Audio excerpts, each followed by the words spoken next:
사람은 혼자서 절대 살 수가 없는 그런 존재입니다. 서로 도움을 주고 또 도움을 받고 서로가 함께 살아가는 것이 사람의 모습인데, 그래서 하나님은 우리가 혼자 있는 것이 좋지 않기 때문에 하나님께 돕는 배필을 만드셨다고 성경은 우리에게 말씀해 주고 있습니다. 그러니까 그 가정을 통해서, 가정을 하나님께서 만드시고 그 가정을 통해서 우리가 이 땅에 태어나게 하신 것이죠. 물론 지금은 사랑하는 사람을 먼저 보내고 혼자 계신 분들이 많이 있으리라 생각됩니다. 또한 신앙적으로 하나되지 못한 가정도 있으리라 생각되고요. 하지만 분명히 우리는 혼자 있을 수 없다는 것이죠. 가정이나 공동체를 통해서 우리가 존재하는 것이고, 또 지금 혼자 있다 할지라도 다른 사람의 도움이 필요하고, 또 특히 영적으로 교회 안에서 신앙의 도움이 필요한 그런 존재가 바로 우리들입니다. 성경 우리가 하나님 안에서 한 가족이라고 말씀하고 있습니다. 그러니까 세상적인 가정뿐만 아니라 우리 교회도 한 가정이고, 또 가정이 믿음으로 되어 있다면 그 가정은 바로 하나님 세우신 교회라고 볼 수 있습니다. 그러니까 가정과 교회는 하나란 것이죠. 아무리 능력이 있고 돈이 많은 사람이 할지라도 혼자서는 살 수 없는 것이 이 세상의 원리입니다. 반드시 다른 사람의 도움이 필요하죠. 그래서 하나님께서 서로 도와주라고, 서로 협력해 주라고 아름다운 가정을 만드셨고, 예수님의 피값으로 우리 교회를 세워주신 줄 믿습니다. 가정과 교회는 너무나 중요합니다. 따로 떼어서 살 수가 없기 때문에 하나님은 직접 가정과 교회를 세워주셨습니다. 이 두 개의 공동체 모두 중요하고 하나도 소홀히 해서는 안 된다는 것이죠. 가정도 중요하고 교회도 다 중요합니다. 우리 주님은 우리에게, 우리 가정도 마찬가지고 우리 교회에도 귀한 사명을 우리에게 주셨습니다. 오늘 1절 말씀 보시면, 그러므로 주 안에서 갇힌 내가 너희를 권하노니 너희가 부르심을 받은 일에 합당하게 행하여. 바울이 에베소 교인들 향해서 감옥에 있으면서 부탁한 것이 뭐냐, 우리가 부르심 받은 사명이 있다는 것이죠. 1절만 아니라 또 4절에도 여러 번 반복해서 우리가 부르심 받은 분명한 목적이 있다고 바울은 말해주고 있습니다. 자, 우리가 하나님의 부르심을 받았다면 부르심에 합당한 삶을 살라고 요청하고 있는데, 우리가 그리스도인이 되었다면 어떻게 사는 것이 주님이 부르심에 맞는 합당한 삶인가? 바로 그것은 오늘 여기 성경 말씀에 기록되어 있습니다. 우리에게 공동체를 끝까지 지키는 것. 오늘 3절 말씀에 이렇게 되어 있습니다. 평안에 매는 줄로 성령이 하나 되게 하신 것을 힘써 지키라. 자, 하나님의 세우신 가정과 교회를 우리가, 하나님이 우리에게 맡긴 사명이라면, 우리에게 주신 사명이 무엇인가 하면 그것을 끝까지 지키는 것이 하나님 우리에게 부탁하신 사명이라고 바울 우리에게 말씀해 주고 있습니다. 가정과 교회는 하나님이 세우셨고, 또 가정과 교회는 성령의 능력으로 하나가 되어 있다고 성경 말씀해 줍니다. 재미있는 표현인데 뭐냐면, 하나가 되기 위해서 힘쓰라고 하지 않고 하나가 된 것을 힘써 지켜야 한다고 말하고 있다는 것이죠. 그러니까 하나가 되려고 노력하지 말고 이미 우리는 하나가 되어 있다고 전제를 하고 있습니다. 성경은 서로 상해서 서로 노력하고 서로 참아서 서로 하나가 되라고 말하지 않습니다. 우리는 이미 성령을 통해서 한 몸이 되었고, 한 가족이 되었고, 한 영적인 공동체가 되었는데, 그 하나 된 것을 힘써 지키는 것이 우리가 우리에게 주신 사명인 줄을 믿습니다. 우리는 한 믿음을 가지고 있고 하나님을 아버지로 모신 한 가족이라는 것을 바울은 말하고 있다는 것이죠. 가정과 교회는 우리 힘으로 하나가 될 수 없습니다. 하나로 만들 수가 없습니다. 하나님께서 하셔야지만 가능한 일이기 때문에 오늘 성경은 이미 하나님이 성령을 통해서 가정을 하나로, 또 교회를 하나로 만들어 주셨다고 그렇게 분명히 우리에게 알려주고 있다는 것이죠. 우리가 할 일은 무엇이냐 하면, 성령께서 하나 되게 하신 그 가정과 교회를 힘써 지키는 것, 나뉘지 않게 하는 것, 하나 되게 하는 것, 그것을 지키는 것이 우리의 힘이라고 말씀하고 있습니다. 하지만 그게 쉽지 않다는 것이죠. 하나 된 것을 지키는 것이 정말 어렵습니다. 왜냐하면 이 사단이 계속 공격합니다. 가정을 깨뜨리려고 공격하고요, 교회를 무너뜨리려고 계속 공격하는 것이 사단의 계략이기 때문에 그것을 우리가 힘써 지켜야 할 필요가 있습니다. 사단이 가장 좋아하는 것은 뭐냐면 교회가 하나 되지 못하는 겁니다. 가정이 하나 되지 못하는 것, 서로 다투고 서로 분쟁하는 것을 사단이 가장 기뻐한다는 것이죠. 그래서 이단들이나 여러 가지 교회에 문제를 일으켜서 성령께서 하나 되게 하신 교회를 분열시키는 것이 사단의 가장 큰 전략이고 우리 앞에 있는 큰 어려움인 줄 믿습니다.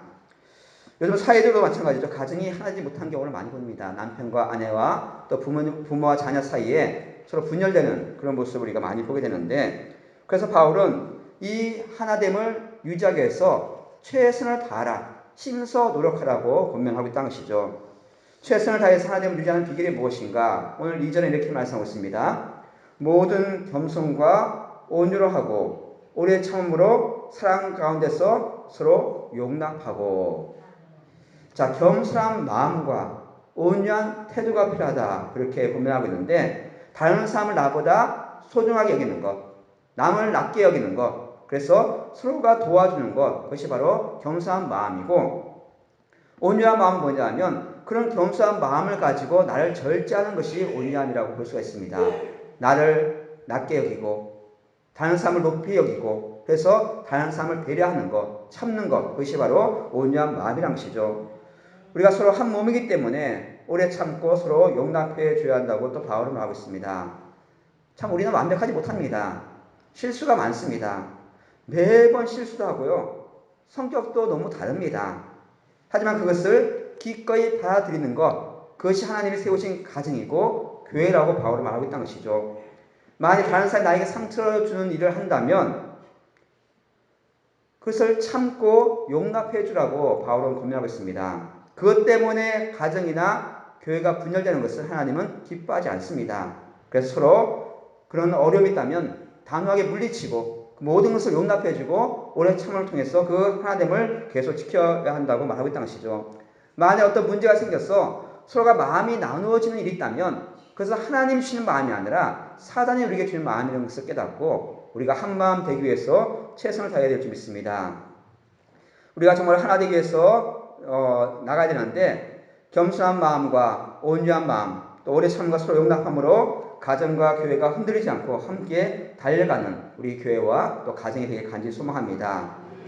자, 그렇게 하기 위해서 우리가 한 가지 예를 써야 될 일이 있는데, 그것은 뭐냐면 함께 가야 한다는 것이죠. 우리 가정과 교회를 마라톤에 좀 비유해 보면 좋을 것 같습니다. 흔히 인생을 마라톤에 비유하죠. 저 마라톤을 해본 적이 없지만 이 마라톤을 보면 혼자 달리는 것처럼 보이지만 혼자 달리는 것이 아니라 함께 달려가는 것입니다. 그래서 함께 달려가는 사람이 있기 때문에 마라톤이 완주할 수 있는 것이죠. 특히 일반인들이나 초보자들이 요즘 마라톤에 많이 참여합니다. 그래서 이들을 도와주기 위한 사람들이 있는데 흔히 그것을 페이스메이커라는 이런 사람들이 있습니다. 이 사람들이 뭐 하는 사람들이냐면 속도를 조절해 주는 거예요. 처음 달리다 보면 몰라, 자기가 얼마나 갈지 모르기 때문에 초반에 막 달리다가 중간에 그만두는 사람들이 많이 있습니다. 그래서 전문가들이 자신의 속도를 맞춰주는 것이죠. 그래서 이 사람들은 일정한 시간 동안 일정한 거리를 달릴 수 있게 이들이 페이스, 그러니까 속도를 조절해주는 역할을 하는 사람들이 많이 있습니다. 쉽게 얘기하면 달리는 시계입니다.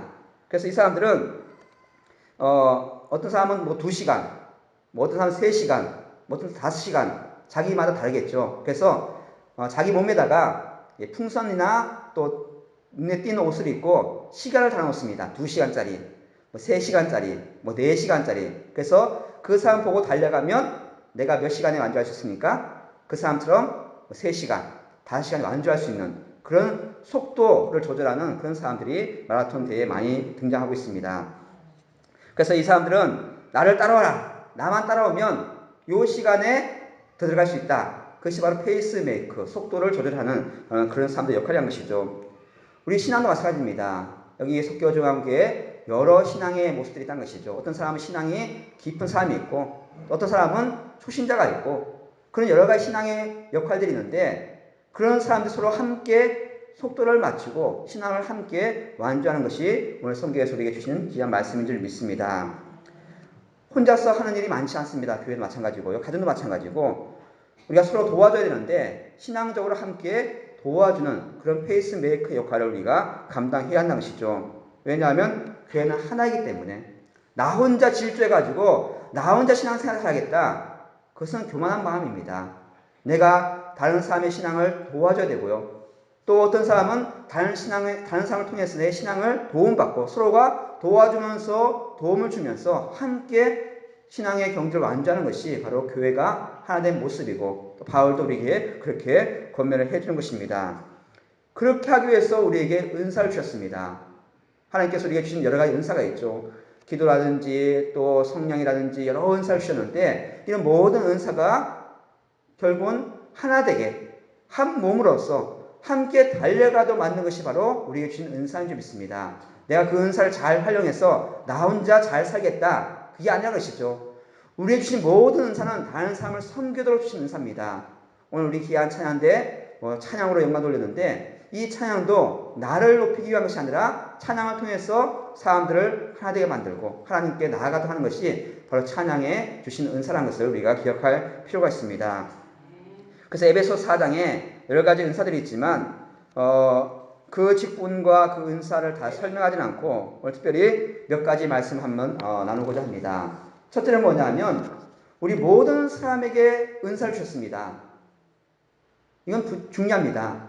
나에게 왜 이런 은사를 안 주셨을까? 아닙니다. 우리 모든 사람에게 하나님은 은사를 주셨다고 성경은 우리에게 말씀해 주고 있습니다. 7절 말씀 보시면 우리 각 사람에게 그리스도의 선물의 분량대로 은혜를 주셨나니. 자, 하나님은 우리에게 다 은사를 주셨습니다. 무슨 은사가 있을까요? 무슨 은사? 병 고치는 은사? 방언의 은사? 그런 은사도 있겠죠. 하지만 우리에게 주어진 여러 가지 은사들이 있습니다. 우리가 남을 섬기는 것도 은사고요. 남에게 베푸는 것도 은사고 우리가 하고 있는 일부 모든 일이 은사라는 것이죠. 성령께서 특별히 주신 신비적인 힘도 있지만 그 외에 우리가 갖고 태어난 성품도 있고요. 우리가 여러 가지 악기를 다룬다거나 아니면 여러 가지 일을 하는 것, 이 모든 것이 우리에게 주신 은사입니다. 음식을 잘하는 것도 은사예요. 그렇죠? 그러니까 우리가 하고 있는 모든 일들이 은사입니다. 근데 그 은사를 왜 주셨냐? 다른 사람을 도와주고 다른 사람을 섬기라고 주셨다는 것이죠. 이 은사는 주님이 친히 주신 것입니다. 성령의 은사, 방언이나 기도만 아니라 내가 갖고 있는 모든 능력, 은사는 하나님이 주신 선물입니다. 돈을 잘 버는 것도 은사예요. 다 은사입니다. 다 하나님이 우리 모든 사람들에게 친히 주신 선물인 줄 믿습니다. 그리고 이 은사는 아까 말씀드렸지만 나를 위한 것이 아니라 다른 사람을 위한 것이란 것이죠. 내게 주어진 모든 은사는 다른 사람을 위한 것입니다. 남을 섬기라고 주신 하나님의 선물이라는 것을 기억하시면서 우리가 교회가 하나 되고 또 가정을 세우고 우리 모든 사람을 섬기는 그런 귀한 일에 쓰임받기를 간절히 원합니다. 우리는 하나님 주신 특별한 능력을 다 가지고 있습니다. 그것이 바로 교회의 유익을 위해서 교회를 하나로 만드는데 또 가정을 세우는데 꼭 필요한 것임을 성경은 우리에게 알려주고 있습니다. 그러니까 특별히 다 필요한데 오늘 바울은 특별히 한 가지 은사를 말하고 있습니다. 그래서 뭐냐면 가르치는 은사에 대해서 설명하고 있습니다. 오늘 11절 말씀에 이렇게 바울이 기록하고 있습니다. 그가 어떤 사람은 사도로, 어떤 사람은 선자로, 어떤 사람은 복음 전하는 자로, 어떤 사람은 목사와 교사로 삼으셨으니. 여기 사도, 선지자, 복음 전하는 자, 목사, 교사, 이 모든 은사는 가르치는 은사입니다. 이게 다른 은사도 더 중요하다가 아니라 교회를 세우는데 중요한 은사이기 때문에 특별히 바울이 다루고 있는 것이죠. 물론 이것은 누구나 할 수 있는 일은 아닙니다. 이것도 은사가 필요한 것이죠. 그래서 이 은사가 하는 역할이 중요하기 때문에 바울이 여기서 강조하고 있는 것이죠. 다른 은사도 다 중요하지만 방언, 병 고치는 은사, 예언은 다 중요하지만 가르치는 은사를 이렇게 바울이 말하는 이유가 뭐냐면 교회를 하나로 만드는데 또 다른 은사를 사용하게 하는데 이 가르치는 은사가 중요하기 때문에 성경은 우리에게 말씀해 주고 있습니다. 오늘 12절 말씀에 이는 성도를 온전하게 하여 봉사의 일을 하게 하며 그리스도의 몸을 세우려 하심이라. 우리에게 주어진 모든 은사가 중요합니다. 다 중요한데 가르치는 은사를 말하는 이유가 뭐냐면 그런 은사들을 교회를 위해서 사용하도록 훈련시키는 은사가 뭐냐? 바로 가르치는 은사라는 것이죠. 결국 뭐냐면 모든 은사가 다른 사람을 세우고 교회를 하나로 만드는데 필요한 은사임을 성경 우리에게 말씀해 주고 있습니다. 바울은 우리에게 이 은사를 통해서 교회가 올바른 길로 가도록 부르심 받은 목적에 합당하도록 우리를 세우는 일에 쓰임받기를 원한다고 그렇게 말씀하고 있습니다.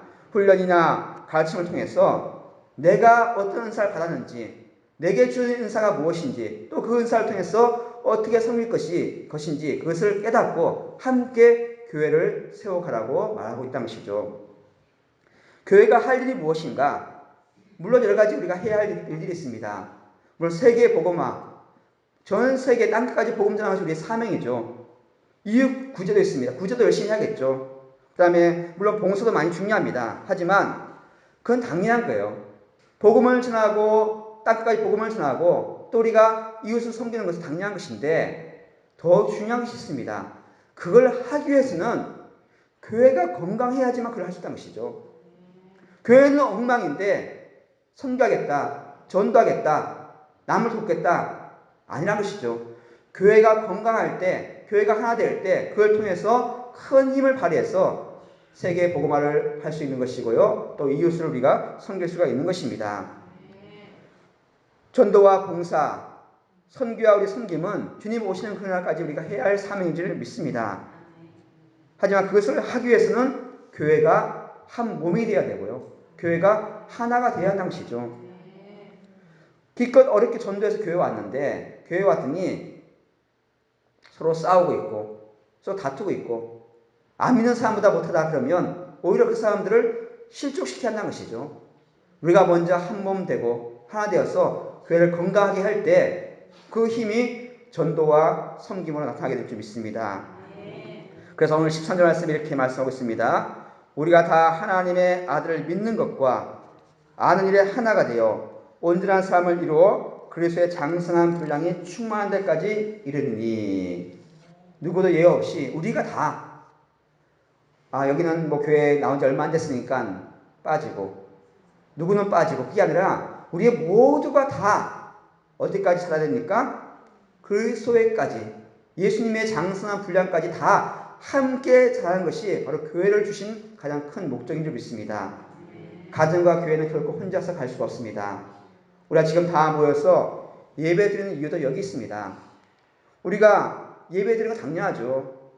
예배 드리는 이유가 뭡니까? 하나님께 영광 올려드리고 하나님을 찬양하기 위해서 예배를 드립니다. 그렇다면 얼마든지 집에서 혼자 드리면 되잖아요. 집에서 뭐 불편하게 여기까지 와가지고 눈치 볼 거 없이 집에서 나 혼자 하나님을 찬양하고요. 나 혼자 기뻐하고요. 나 혼자 예배 드리면 됩니다. 그런데 왜 더운 날 시간 내어서 교회 나와서 함께 예배 드리는 이유가 무엇인가? 바로 주님께서 그렇게 우리에게 주신 삶이라는 것이죠. 함께 모여서 함께 찬양하고 함께 세워가는 것이 하나님께서 우리에게 교회를 세우신 가장 중요한 이유인 줄 믿습니다. 말씀 읽겠습니다. 어느 교회나 문제가 있습니다. 복잡한 인간관계들이 있고요. 또 마음에 들지 않는 요소들이 다 있습니다. 그래서 바울이 겸손한 마음으로 온유함으로 오래 참고 서로 용납하라고 권면하고 있다는 것이죠. 교회가 아무 문제가 없다면 그런 얘기를 할 필요가 없습니다. 문제가 있고 어려움이 있고 서로가 용납할 수 없는 일들이 있기 때문에 바울은 서로 참고 용납해 주라고 우리에게 말씀해 주고 있는 것이죠. 교회 나와서 상처받는 경우도 많이 있습니다. 교회가 가면 뭐 그리스도의 사랑 얘기하는데 교회 갔더니 상처를 주더라. 교회가 그럴 수 있다는 것이죠. 그런데도 우리가 교회에 나와서 함께 예배드리고 함께 기도하고 함께 말씀을 나누고 함께 주를 섬겨야 할 이유가 무엇인가? 바로 교회는 결코 혼자 하는 일이 아니기 때문에 함께 서로 세워주고 함께 달려가는 것이 바로 교회의 참된 모습인 줄 믿습니다. 교회의 구성원들이 얼마나 서로 좋은 관계인지 또 얼마나 밀접한 관계인지 바울은 교회를 몸이라고 얘기하겠다는 것이죠. 한 몸이다. 그리스도가 우리의 머리라면 교회는 그 지체고 다 몸이라는 것이죠. 몸이 얼마나 밀접하게 연결되어 있습니까? 우리의 육신, 우리 모든 것들이 뼈와 살이 또 피로 다 연결되어 있습니다. 우리 교회가 그렇다는 것이죠. 가정도 마찬가지죠. 가정도 둘이 한 몸이 되었다고 성경이 말하고 있습니다. 너무나 잘 아는 내용처럼 교회는 그리스도의 몸인데 우리는 그의 지체인데 우리가 몸과 뼈가 하나 되어 있듯이 우리 모든 성도가 하나 되어서 함께 달려가는 귀한 일들을 감당하길 원합니다. 교회가 이렇게 연합되어야 되는 이유가 무엇인가 하면 그 몸이 자라기 위해서라는 것이죠. 교회를 하나님께서 함께 모이게 하시고 서로 힘들지만 서로 용납하게 하시고 서로 모든 것을 함께하게 하신 이유가 뭐냐면 그냥 교회, 그냥 세운 것이 아니라 이 교회가 점점 자라고 성장하게 하기 위해서 주님께서 교회를 불러주시고 세워주시고 있습니다. 그래서 우리가 연결되어 있는 거예요. 참아야 되는 이유가 뭐냐 하면, 서로 용납해야 되는 이유가 뭐냐 하면, 서로 사랑해야 되는 이유가 뭐냐 하면, 이 교회가 성장하고 자라기 위해서 그렇다는 것이죠. 이렇게 서로 연결되어 있을 때, 만약에 우리 교우들 중에 누가 연약한 자가 있다면 혼자 넘어지지 않고 함께 세워주고 함께 일으켜서 함께 갈 수 있는 것이 바로 교회이고 교회 공동체인 줄 믿습니다. 오늘 16절 말씀 보시면 이렇게 되어 있습니다. 그에게서 온몸이 각 마디를 통하여 도움을 받음으로 연결되고 결합되어 각 지체의 분량대로 역사하여 그 몸을 자라게 하며 사랑 안에서 스스로 세우느니라. 교회가 하나 되어서 뭐 하고 있습니까? 서로가 연결되어 있습니다. 연결된 것만 아니라 서로가 도움을 주겠다는 것이죠. 신앙생활 오래 한 사람이나 적게 한 사람이나 다 서로가 도움을 주고 있습니다. 신앙이 연약한 사람은 신앙이 깊은 자를 통해서 믿음이 자라게 되고요. 또 신앙이 깊은 자는 연약한 자를 도와주면서 그걸 통해서 또 은혜를 받습니다. 우리 모든 사람이 서로 도와주면서 하나님의 은혜 가운데 서로 성장하게 된다는 것이죠. 물론 인간적으로 봤을 때 마음에 안 드는 부분이 있겠죠. 나와 성격이 안 맞습니다. 뭐 오랫동안 같이 산 부부도요 성격이 안 맞아요. 우리가 한 몸 되어서 서로가 다르지만 그리스도의 사랑으로 하나 되어서 교회를 세워나가고 교회를 성장시키고 하나님께 쓰임받는 것이 주님께서 우리를 부르신 귀한 목적인 줄 믿습니다. 믿음 생활 혼자 잘났다고 나 혼자 열심히 기도하고 나 혼자 열심히 전도하고 나 혼자 잘한 것이 아니라 교회는 서로가 도와주면서 만약 연약한 자가 있다면 좀 기다려주고 같이 격려해서 함께 도와주는 일이 우리가 해야 할 일인 줄 믿습니다. 혼자 열심히 신앙생활해서 혼자 믿음이 좋아지는 거 하나님이 기뻐하지 않습니다. 서로가 염려해주고 서로가 기도해주면서 우리 온 성도가 함께 자라는 것, 그것이 하나님이 가장 기뻐하시는 교회의 모습인 줄 믿습니다. 개개인이 자라겠죠. 내 믿음이 성장하겠죠. 하지만 그 믿음이 자라서 나 혼자가 아니라 옆에 있는 사람들을, 우리 구역원들을 함께 세워주고 함께 자라가는 것, 그것이 우리에게 주신 삶이라는 것을 말씀해 주고 있습니다. 서로 조화를 이루어 함께 나아가는 것, 함께 달려가는 것이 예수님께서 교회를 세우신 이유란 것이죠. 다른 형제가 넘어지면 일으켜주는 것, 다른 형제가 지치했으면 격려해주고 도와주고 함께 걸어가는 것이 우리에게 주어진 삶이라고 바울은 말하고 있습니다. 형제가 잘못된 길로 가면요, 다른 길로 가도록 제시해주는 것, 그것도 우리가 해야 할 일이란 것이죠. 자, 그런데 우리가 분명히 알아야 할 것은 뭐냐면 이 마라톤에서 아까 얘기한 페이스메이커가 있죠. 속도를 조절해주는 사람들. 이 사람은 초보자가 할 수 없습니다. 여러 번 마라톤을 완주해 봤던 사람이고요. 경험 있는 사람이고 전문가들이 할 수 있습니다. 그래서 다른 사람을 올바른 길로 인도하는 사람들은 그 일에 있어서 전문가가 되어야 됩니다. 그러니까 우리 교회에 많은 직분자들 있잖아요. 우리 장로님들, 우리 권사님들, 또 안수사님들, 우리 지사님들. 자신이 맡긴 직분에 맞게 우리가 열심히 내 개인적인 신앙을 열심히 키워가는 것도 중요합니다. 내가 전문가가 되어야 되고요. 내가 힘을 얻어야지만 다른 사람을 도와주는 것이지, 가만히 있어서 내가 신앙생활을 열심히 했는데 내가 어떤 직분을 맡았는데 그냥 가만히 있으면 안 되고 내 스스로 전문가가 되어야 됩니다. 그래서 그렇게 해서 다른 사람, 연약한 사람들을 도와주는 것이 우리에게 주신 일이란 것이죠. 교회 신앙의 선배들이 많이 있습니다. 우리 장로님들, 우리 권사님들, 우리 신앙의 선배들이 주변에 믿음이 연약한 자가 있다면 같이 격려해주고 기도해주고 함께 도와서 함께 신앙의 길을 완전히 여러분 되기를 원합니다. 그래서 우리 석교중앙교회 누가 오든지 처음 온 사람이 할지라도 우리 교회에 들어와서 믿음이 자라고 성장해서 귀한 일꾼이 되는 그런 교회가 되길 간절히 원합니다. 그래서 우리가 함께 마음을 모으고 겸손한 마음으로, 온유한 마음으로, 또 오래 참음으로 서로 사랑하며 서로 용납해주고, 그래서 우리 교회가 건강한 교회가 되어서 우리 교회에 오기만 하면 믿음이 자라고 하나님께 귀하게 쓰임받는 일꾼들이 많아지는 그런 교회가 되길 간절합니다. 우리 석교정원교회 우리 모든 교우들, 또 우리 가정의 모든 우리 자녀들 한 사람도 빠짐없이 한 사람 나오되지 않고 다 함께 믿음의 경주를 완주하여서 하나님께 영광 돌리는 여러분 되기를 주로 축원을 드립니다.